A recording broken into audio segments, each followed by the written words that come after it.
أهلا بيكم في جولة معرفية جديدة معانا.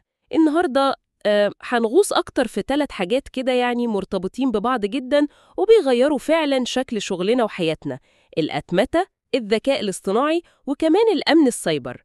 مصادرنا النهاردة هي خبرات ورؤى متخصصة جدا لشخص قضى سنين طويلة في قلب التكنولوجيا دي.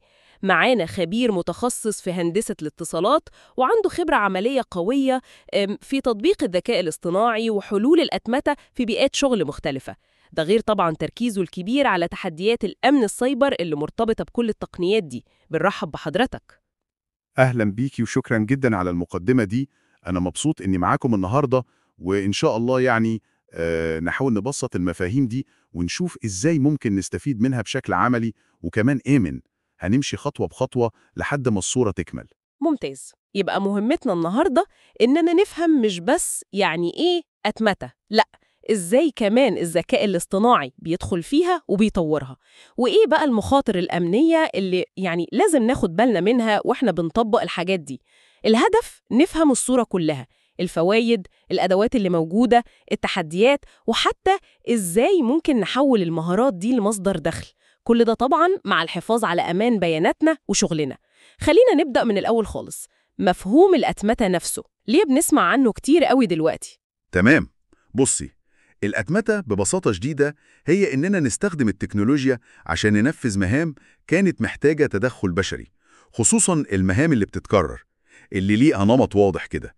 يعني تخيلي معايا إنك بتعيني موظف، بس موظف مثالي، ما بيتعبش، ما بيغلطش في الحاجات الروتينية دي، شغال 24 ساعة في ال7 أيام بنفس الكفاءة، وبينفذ أي تعليمات بدقة متناهية. هو ده بالظبط فكرة الأتمتة، إننا نفوض المهام دي للأنظمة عشان نوفر وقتنا إحنا وطاقتنا الذهنية، نركز بقى في الأمور اللي محتاجة إبداع، تفكير نقدي، أو تواصل إنساني بجد. التشبيه ده بتاع الموظف المثالي بيوضح الفكرة قوي بصراحة.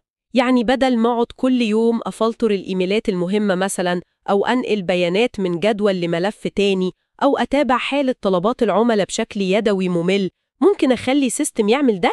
بالظبط كده. والأتمتة ممكن تبدأ من حاجات بسيطة جدا زي دي، وممكن توصل لأنظمة معقدة بتدير عمليات كاملة في شركات كبيرة كمان. الفايدة المباشرة طبعا هي توفير وقت ومجهود وتقليل الأخطاء البشرية اللي ممكن تحصل بسبب الملل أو الإرهاق. لكن الأهم من ده كله إنها بتسمح لنا نركز على القيمة الحقيقية اللي بنضيفها، مش نغرق في المهام التشغيلية البحتة. جميل جدا. طيب لو حد بيسمعنا دلوقتي وحاسس بأهمية الموضوع ده بس قلقان، يعني ممكن يكون الموضوع معقد أو محتاج خبرة تقنية عالية، منين الواحد يبدأ؟ وهل فعلا لازم يكون مبرمج عشان يعمل أتمتة؟ دي نقطة مهمة فعلا وناس كتير بتخاف منها. الخبر الكويس بقى إن في ثورة دلوقتي في أدوات بنسميها نو كود أو لو كود. الأدوات دي معمولة مخصوص عشان تسمح لأي حد، حرفيا أي حد حتى لو ما بيعرفش يكتب سطر برمجة واحد، إنه يبني أنظمة أتمتة. ممكن تكون بسيطة أو حتى متوسطة التعقيد. الموضوع كله بيعتمد على واجهات رسومية سهلة جدا، كأنك بتركبي مكعبات ليجو في بعضها كده. ليجو؟ حلو التشبيه ده. طب ممكن أمثلة للأدوات دي عشان الصورة تبقى أوضح؟ طبعا في أدوات عالمية مشهورة قوي زي زابير وميك. ميك ده اللي كان اسمه زمان انتوجرومات، وفي كمان IFTT. الأدوات دي عاملة زي الوسيط كده، بتربط بين آلاف التطبيقات اللي بنستخدمها كل يوم، زي مثلا جيميل وجوجل شيتس وسلاك وتريلو وحتى فيسبوك ليد أدز وغيرها كتير. يعني بتقدري تقولي للأداة دي لما يحصل حدث معين في تطبيق ألف، روحي نفذي فعل معين في تطبيق باء. زي مثلا لما استلم رد جديد على فورم معين على الويب سايت بتاعي، خدي بيانات العميل ده، حطيها في جوجل شيتس وبعتيله إيميل ترحيب أوتوماتيك كده. بالظبط كده. ممتاز جدا. والموضوع ممكن يروح لأبعد من كده كمان. خلينا ناخد المثال اللي قلتيه ده ونضيف عليه حتة ذكاء اصطناعي بسيطة. ممكن نضيف خطوة تانية، نقول للأداة بعد ما تسجلي بيانات العميل وتبعتي إيميل الترحيب، حللي نص الرسالة بتاعت العميل دي باستخدام أداة ذكاء اصطناعي بسيطة. في أدوات جاهزة لتحليل النصوص. ولو لغيتي كلمات مفتاحية معينة زي مثلا مشكلة في الدفع أو استفسار عن الأسعار، ساعتها وجهي الإشعار ده على طول للشخص المسؤول عن المبيعات أو الدعم الفني. ممكن تبعتيه على سلاك مثلا ومعاه ملخص للمشكلة. الله، كده دخلنا في حتة تانية خالص أهو. مش مجرد ربط تطبيقات وخلاص، لا ده بقى فيه تحليل وفهم للمحتوى عشان نعرف نوجه الإجراء صح. ده يوضح قوي إزاي الذكاء الاصطناعي ممكن يقوي الأتمتة. قدر من الفهم، يعني بتقدر تاخد قرار بناء على البيانات. ممكن استخدمه في تصنيف الإيميلات، تلخيص نصوص طويلة، التعرف على الصور، حاجات كتير قوي. وكل ده بيخلي الأتمتة أذكى وأكثر فعالية بكتير. طيب فهمنا الأدوات وإمكانية دمج الذكاء الاصطناعي كمان، بس إيه أشهر الأخطاء اللي الناس بتقع فيها وهي بتبدأ المشوار ده عشان نعرف نتجنبها يعني؟ بصي، في كذا غلطة شائعة بتتكرر. أول حاجة، ودي بشوفها كتير، هي محاولة أتمتة كل حاجة مرة واحدة. الحماس الزايد ده بيخلي الواحد عايز يعمل سيستم معقد جدا من أول يوم. ده في الغالب بيعمل مشاكل وبيجيب إحباط. الأحسن إن الواحد يبدأ بمهمة واحدة تكون صغيرة ومؤلمة فعلا في الشغل اليومي، يعمل لها أتمتة ويشوف نتيجتها، وبعدين يتوسع واحدة واحدة. build small, iterate fast زي ما بيقولوا. يعني نبدأ صغير ونكبر تدريجياً. منطقي. تاني غلطة هي عدم التخطيط الكافي. قبل ما تلمسي أي أداة، مهم قوي ترسمي العملية اللي عايزة تعملي لها أتمتة دي على ورقة. إيه الخطوات؟ إيه المدخلات والمخرجات لكل خطوة؟ طب إيه الحالات الاستثنائية اللي ممكن تحصل؟ التخطيط ده بيوفر وقت ومجهود كبير قوي بعدين. التخطيط قبل التنفيذ. تمام. تالت حاجة، إهمال التوثيق. يعني عملتي نظام أتمتة عبقري وبعد 6 شهور حصلت مشكلة أو حبيتي تعدلي فيه حاجة، تلاقي نفسك نسيتي تماماً إيه اللي بيربط بإيه وليه عملتي كده أصلاً. لازم نوثق كل خطوة وكل قرار تصميم بناخده. رابع حاجة، ودي خطيرة ونتكلم فيها بالتفصيل، هي تجاهل جانب الأمان. إنك تدي للأدوات دي صلاحيات توصل لحساباتك المختلفة زي الإيميل والCRM وغيره، ده لازم يتم بحذر شديد وفهم للمخاطر. نقطة الأمن دي فعلاً مهمة جداً، وبما إن حضرتك متخصص في الأمن السيبراني، خلينا نقف عندها شوية. إيه بالظبط المخاطر اللي ممكن نتعرض لها لما نستخدم أدوات الأتمتة دي اللي بتربط كل حساباتنا ببعضها كده؟ للأسف المخاطر متعددة ولازم نكون واعيين بيها كويس. أولاً، مشكلة صلاحيات الوصول، البرميشنز. عشان الأدوات دي تشتغل لازم تاخد صلاحيات، وأحياناً بتكون صلاحيات واسعة على حساباتك، زي قراءة وكتابة الإيميلات، الوصول لملفاتك، إدارة حسابات السوشيال ميديا. لو الأداة نفسها بقى لا قدر الله اتعرضت لاختراق، أو حتى لو حسابك أنت على الأداة دي اتسرق، فالمخترق ده هيقدر يوصل لكل الحسابات المربوطة بيها. تخيلي حجم الكارثة. مرعب، بجد مرعب. يعني ممكن حد يتحكم في إيميلي وقاعدة بيانات العملاء بتوعي وملفاتي كلها من خلال أداة أتمتة واحدة؟ للأسف ده سيناريو وارد لو الإجراءات الأمنية مش قوية كفاية. ثانياً، في هجمات التصيد الاحتيالي، الفيشنج، المعززة بالأتمتة.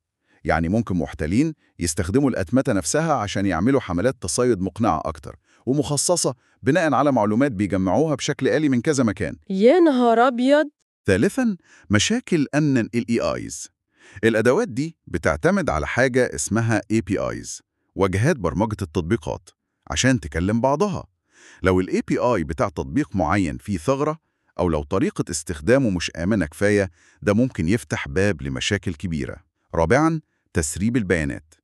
لو الأتمتة اللي بتعمليها بتتعامل مع بيانات حساسة زي بيانات عملاء أو معلومات مالية، لازم تتأكدي إن نقل وتخزين البيانات دي بيتم بشكل آمن ومشفر، وإن الأداة اللي بتستخدميها متوافقة مع قوانين حماية البيانات زي GDPR لو بتتعاملي مع عملاء أوروبيين مثلاً. كلام مهم جداً وبصراحة يخوف شوية. طيب نعمل إيه؟ إزاي نوازن بين إننا نستفيد من قوة الأتمتة دي ونتجنب المخاطر دي في نفس الوقت؟ إيه الإجراءات العملية اللي ممكن ناخدها؟ التوازن هو أهم حاجة. مش المفروض نخاف ونبعد تماماً، لا، بس لازم نكون حذرين ومستنيرين. يعني نعمل إيه؟ أولاً، نطبق مبدأ أقل الصلاحيات، least privilege. لما تدي صلاحية لأداة الأتمتة، اديها أقل صلاحية ممكنة عشان تعمل شغلها وبس. يعني لو الأداة مش محتاجة تقرأ كل إيميلاتك، اديها صلاحية تقرأ الإيميلات اللي عليها ليبل معين بس، لو الأداة بتسمح بكده. نقلل الصلاحيات على قد ما نقدر. مفهوم. ثانياً، استخدام كلمات سر قوية وتفعيل المصادقة الثنائية، 2FA. ده ممكن يبان بديهي بس مهم جداً. ده لحسابك على أداة الأتمتة نفسها ولكل الحسابات اللي مربوطة بيها كمان. دي أساسيات أمان مهمة فعلاً. ثالثاً، مراجعة الأذونات بشكل دوري. كل فترة كده راجعي إيه الأدوات اللي ليها وصول لحساباتك وإيه الصلاحيات اللي واخداها، وشيلي أي وصول مش محتاجاه خلاص. رابعاً، اختاري الأدوات الموثوقة. قبل ما تستخدمي أداة، ابحثي عن سمعتها. شوفي سياسات الخصوصية والأمان بتاعتها. هل هي شركة معروفة وملتزمة بمعايير الأمان ولا لأ؟ خامساً، الحذر الشديد عند التعامل مع البيانات الحساسة. فكري مرتين 3 قبل ما تؤتمتي عمليات بتتعامل مع بيانات شديدة الحساسية. هل الفايدة تستاهل المخاطرة المحتملة؟ طب هل في طرق بديلة تكون آمنة أكتر؟ سادساً وأخيراً، التدريب والتوعية. لو في فريق عمل بيستخدم الأدوات دي، لازم الكل يكون مدرب على الممارسات الآمنة دي. دي خطوات عملية وواضحة جدا. يعني الخلاصة إن الأمان مش معناه نوقف استخدام التكنولوجيا، لكن نستخدمها بوعي وحذر. طيب، نرجع للمثال العملي بتاعنا بتاع العميل اللي ملي فورم على الويب سايت. لو طبقنا الخطوات دي كلها وعملنا نظام أتمتة فعال وآمن، هل ممكن فعلا نحول الموضوع ده لمصدر دخل؟ يعني إزاي المهارة دي نفسها، مهارة الأتمتة، ممكن تكون مربحة؟ أكيد طبعاً. في كذا طريق ممكن نمشي فيه عشان نحقق ربح من الأطمطة والمهارات اللي مرتبطة بيها، زي فهم ال AI وتطبيق الأمن السيبراني عليها. أول طريق وهو المباشر، هو تحسين البيزنس بتاعك القائم حالياً. لما تأطمطي عملياتك الداخلية زي خدمة العملاء، المبيعات، التسويق، إدارة المشاريع، طبيعي هتوفر وقت ومصاريف، وهتقللي الأخطاء، وهتحسني تجربة العميل. كل ده بيترجم في الآخر لزيادة في الأرباح بشكل غير مباشر. يعني تخيلي لو قدرت تردي على استفسارات العملاء أسرع 3 مرات، أو تقللي وقت قفل الصفقات بنسبة 20%. ده تأثير مالي مباشر وملموس. طبعا ده يفرق كتير جدا. الطريق التاني هو إنك تقدمي خدمات الأتمتة دي للغير. هنا بقى بتحولي مهارتك نفسها لخدمة بتقدميها. في شركات كتيرة قوي، خصوصا الصغيرة والمتوسطة، وحتى الأفراد المحترفين زي الأطباء والمحامين والاستشاريين، بيبقوا محتاجين الأتمتة دي جدا، لكن ما عندهمش الوقت أو المعرفة يعملوها بنفسهم. ممكن تقدمي لهم خدمات استشارية، يعني تحللي عملياتهم وتقترحي حلول أتمتة. أو ممكن تقدمي خدمات تنفيذية، يعني تبني لهم أنظمة الأتمتة دي بنفسك باستخدام أدوات النو كود أو اللو كود. حلوة فكرة تقديم الخدمات دي. الطريق الثالث هو إنك تبني وتبيعي منتجات مؤتمتة جاهزة. يعني تعملي حلول أتمتة جاهزة لمشاكل معينة في سوق معين، وتبيعيها كمنتج أو باشتراك شهري، زي مثلا نظام أتمتة متكامل لإدارة عيادة طبيب، أو نظام لتأهيل العملاء المحتملين لشركات العقارات، وهكذا. فكرة تقديم الخدمات دي بالذات تبدو واعدة جدا. طيب، لو حد قرر يمشي في الطريق ده، إزاي ممكن يسعر خدماته؟ وهل في قصص نجاح فعلا لناس عرفت تعمل كده؟ التسعير بيعتمد على كذا حاجة: حجم المشروع نفسه، درجة تعقيده، والقيمة اللي هيضيفها للعميل. النماذج المشهورة هي ممكن بالساعة الأورلي ريت، وده مناسب للمشاريع الصغيرة أو الاستشارات الأولية. أو ممكن سعر ثابت للمشروع كله Fixed Project Price، وده الأحسن لو نطاق الشغل واضح ومحدد بالظبط، بتحسبي مجهودك المتوقع وتضيفي عليها مش ربح.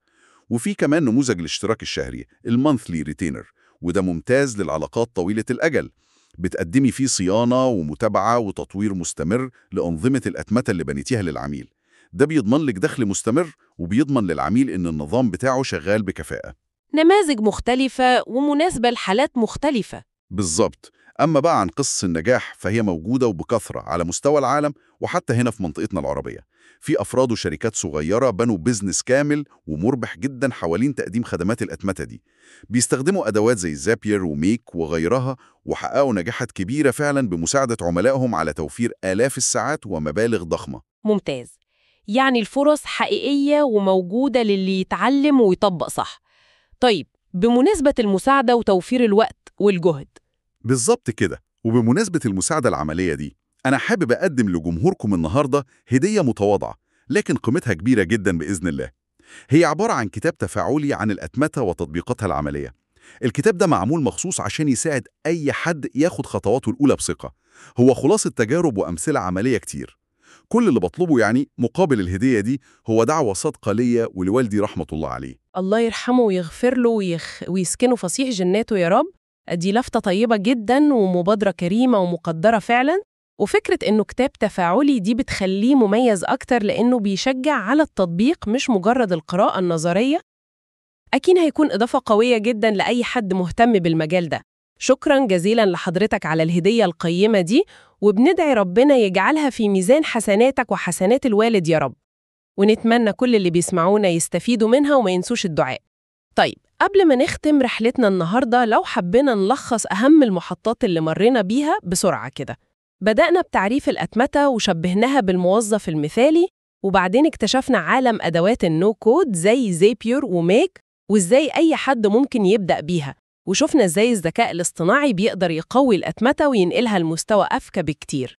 بعدين كانت وقفة مهمة جداً مع الأمن السيبراني، فهمنا المخاطر المتعلقة بالصلاحيات والتصيد وتسريب البيانات، وعرفنا إزاي نحمي نفسنا بخطوات عملية زي مبدأ أقل الصلاحيات والمصادقة الثنائية ومراجعة الأذونات.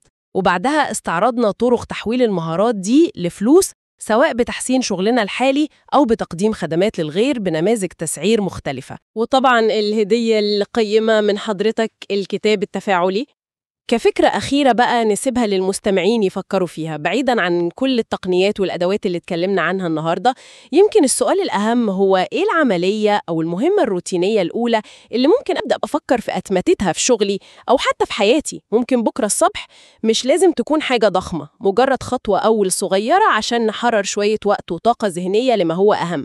يمكن التفكير في إجابة السؤال ده هو بداية رحلة التغيير الحقيقية لكل واحد فينا. شكرا جزيلا على الاستضافة الممتعة والمفيدة دي. أتمنى فعلا يكون الكلام وصل بسيط وواضح للجميع، وربنا ينفعنا بما علمنا ويعلمنا ما ينفعنا دايما. الشكر ليك يا فندم على كل المعلومات القيمة والخبرة اللي شاركتنا بيها النهاردة. وبكده تكون رحلتنا المعرفية وصلت لمحطتها الأخيرة النهاردة. نتمنى تكونوا لقيتوا فيها الفايدة والمتعة، وإلى اللقاء في استكشاف جديد قادم قريباً.